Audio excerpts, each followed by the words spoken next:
Ya, karena kan sebelumnya kan sudah ada Ubuntu servernya ya. Sisa kita menambahkan webminnya ini supaya kita bisa mengakses webmin ini ya dengan kebutuhan ya. Ya, ada banyak yang bisa kita lakukan manfaatkan webmin ini ya salah satunya misalnya untuk ya kebutuhan server misalnya ya. Ya, servernya ya bisa sebagai tempat backup ya untuk misalnya ngakses nanti website ya dan yang lain sebagainya. Nah, jadi kalian sisa masuk ke webmin.com ya, kemudian masuk ke download ini. Nah, kemudian dari download di situ, nah sisa kalian ini ketik ya. Nah, ini kita sudah coba ketik kemarin ini. Nah, ini perhatikan ya, ini bukan huruf satu, bukan angka satu ya, tapi L. Jadi cool, cool, not win dan seterusnya. Nah, ini di copy. Oh, nggak bisa kemarin di copy ya. Ya, langsung aja masuk ke terminalnya. Ya, jadi ini terminalnya diketik. Ya, harus sama persis ya. Spasinya, garis miringnya, ya, dan yang lain sebagainya. Ya, kalau mau mudah ini di copy dulu di Word ya. Nah, di copy dulu di Word misalnya. Ya, nah, kemudian di situ dilihat ya, adakah spasinya atau enggak. Nah, ini kalau dia bisa begini biasanya ada spasinya ya. Nah, ini juga ada spasinya. Ya, kalau misalnya juga yang tadi itu sampai sini aja ya. Ini sampai sini aja di copy. Nah, nanti setelahnya kalau ini selesai, baru masuk ke webmin setup repos sh, baru dia install nanti. Ya, jadi kan Bapak sudah install kemarin ini. Nah, sisa kita masuk di situ ya. Jadi cool. Nah, ini cool. Ini agak susah ini karena kita mesti ngetik ya. Cool minus 0, kemudian webmin setup. Ya, kemudian repos titik sh. Ya, dan seterusnya ya. Dan seterusnya kemudian nanti di enter ya. Nah, di enter. Kalaupun misalnya nanti ada yes atau no ya silakan dipilih yes ya, dipilih yes, diketik yes, kemudian di enter. Ingat ya, beda paradigmanya itu kalau kita pakai terminal berarti berbasis command line ya. Diketik-ketik aja. Nggak ada sama sekali kita pakai klik mouse ya, klik mouse. Ingat kalau pakai server itu ya pakai Linux itu paradigmanya atau pendekatannya untuk penggunaan apa yang lagi? Penggunaan menjalankan semua akses aplikasinya itu menggunakan command line ya. Jadi diketik ya. Ya, command line interface ya. Jadi diketik di command, dikasih perintah dengan cara mengetik. Nah, kalau sudah dilakukan ini, nah barulah di install ya. Diinstal lagi lanjut yang ini. Ya, pakai yang Debian. Ya, Debian ini kenapa? Karena ini Debian yang eh, apalagi turunan dari ya Ubuntu Server ya. Jadi Ubuntu Server merupakan turunan dari Debian. Jadi kita pakai perintahnya yang ini. Ya, jadi apt-get install webmin ya, kemudian install recommend sudah. Nah, kalau sudah diinstal ya, kalau misalnya ada perintah yes atau no ya silakan dilanjutkan untuk perintah yes ya. Nah, setelah itu barulah diakses servernya ya dengan menggunakan portnya itu adalah 10.000 ya.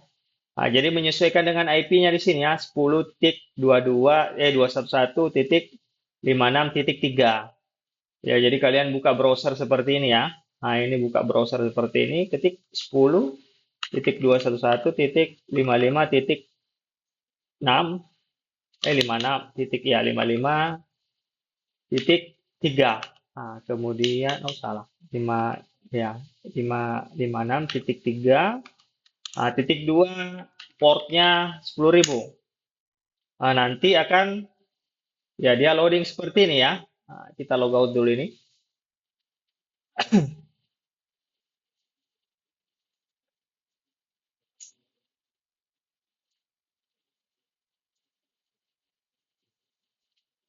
Ya, kita log out ya. Kemudian, kalau sudah login nanti, sudah seperti ini, ya silakan login ya dengan menggunakan username dan password. Ingat, username-nya kemarin adalah user, passwordnya juga adalah user. Ya, jadi sini user, di sini juga di bawah user. Ya, Bapak lain ya, jadi agak panjang. Kalau kalian kemarin user, user. Nanti setelah itu akan login seperti ini. Ya, jadi kalian sambil videokan ini ya. Jadi setelah login seperti ini, ya, barulah ini kan ada identitasnya di sini ya yang berbeda-beda ya. Nah, ini bisa Bapak periksa ini. Kalau misalnya ada yang meniru kan ketahuan dari sini ya. Ya, jadi harus dikerjakan masing-masing. Pasti akan berbeda semua identitasnya di sini nanti. Kemudian setelah itu kalian kalau masuk ke sini ya, ke webmin, kemudian pilih ini aja, backup configuration file. Ya, jadi Bapak hanya kasih tugasnya untuk kalian backup aja. Ya, kan kita sudah belajar kemarin tentang backup dan recovery. Ya. Kemudian untuk backupnya di sini ada beberapa cara ya. Ya, jadi bisa secara lokal, ya, bisa pakai FTP server, bisa SSH, dan bisa kita download in browser. Cuman karena ini kemarin sempat terkendala ya untuk SSH, jadi kita nggak usah pakai yang SSH ini, langsung saja di download in browser. Jadi backup-nya ini kalian akan download. Ya, sebenarnya yang bagus sih kalau kita pakai yang ini SSH ya. Ya, SSH. Kemudian nanti kita akan schedulekan. Ya, harusnya sih seperti itu ya.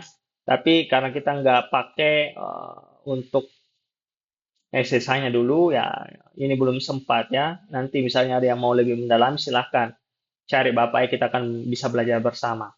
Yang bagus seperti itu ya. Jadi backupan dari sebuah server seperti itu kita pakai SSH, kemudian dischedulekan ya. Jadi bisa kita schedule, taruh misalnya schedule-nya kita mau berapa lama ya, mau schedulekan per hari, per minggu ya, dan seterusnya.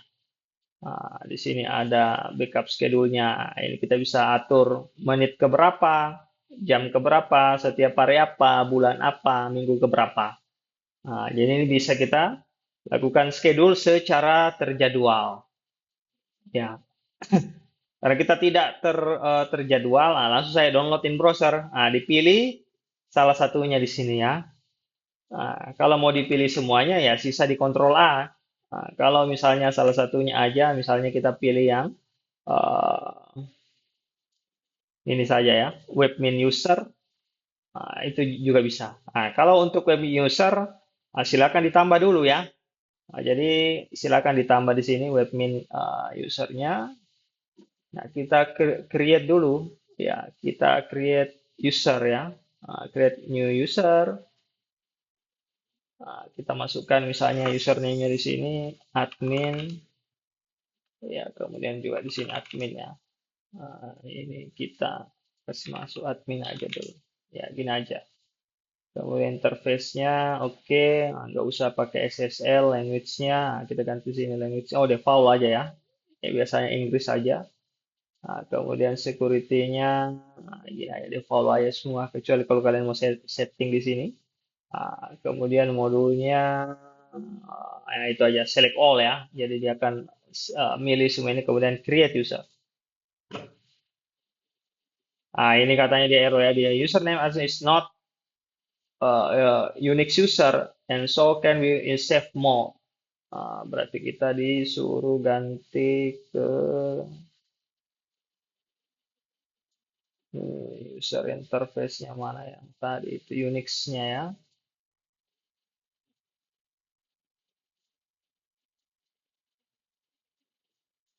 Nah, kita coba centang dulu ini. Kemudian ini Unix authentication.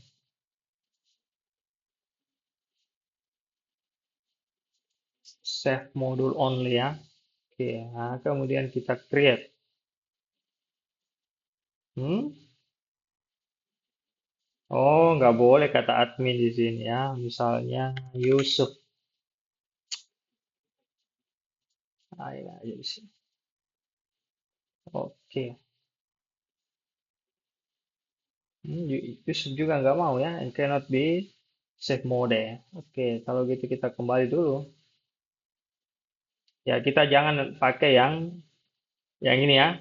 Eh, save user, kita pakai ini aja. Nah, ini bisa yang webmain group juga bisa, atau ini juga bisa privilege. Kita coba bikin di sini.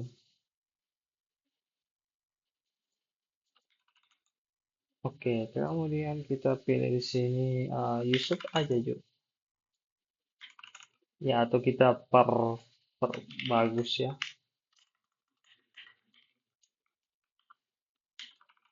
Oke.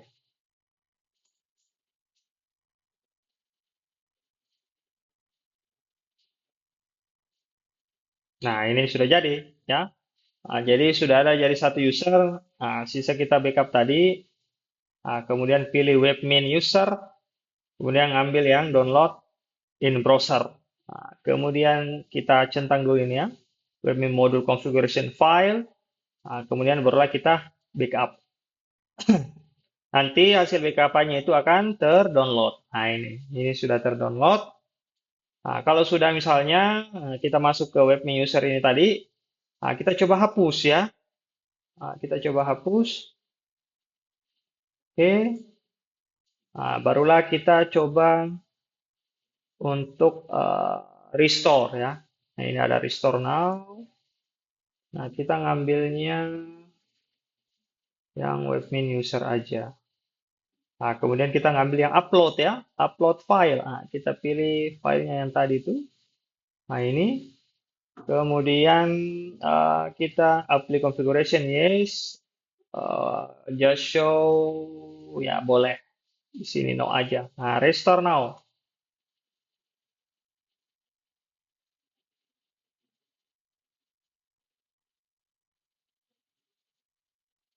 Nah, ini sudah ya. Jadi ini modulnya sudah terrestore. Nah, kalau sudah terrestore, maka tugasnya itu sudah selesai. Kita cek dulu di sini di web user. Apakah ada ya? Ada muncul. Ah, ini sudah ada ya. Yang tadi kita hapus, akhirnya sudah muncul ya di pengaturan untuk usernya.